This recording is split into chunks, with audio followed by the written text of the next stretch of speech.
This is where the battle to retake the capital begins. The mountains ahead are all that stand between the army and the capture of Sana'a. Their commander is taking us high up into the frontline positions. He tells me the terrain makes it a natural fortress for the Houthi rebels, and his men are always exposed to death. It's the first time any international broadcaster has visited these areas. The army are just 40 miles from the capital. But the closer they push into the mountains, the harder the fight becomes. Every day we make some progress. We attack and we retake land. People are lost, but at least land is liberated. The rebels are retreating on a daily basis. But both sides have reached a stalemate.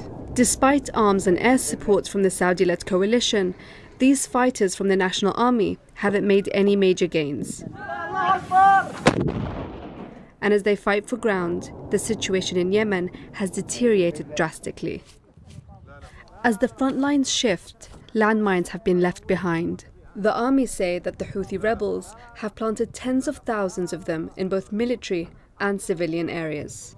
The scale of the problem makes Yemen one of the worst affected countries in the world. Despite a lack of training, the army say they've defused over 30,000 mines in the past year alone. The locals in this area say all their farmland was mined. This is one of the areas that the Houthis had control of as they were trying to take over Ma'rib. The National Army and the people of Ma'rib then pushed them out, and as they were doing so, the Houthis planted landmines scattered all over these fields. Saleh and his family fled once the fighting started. They thought it was safe to return to their home.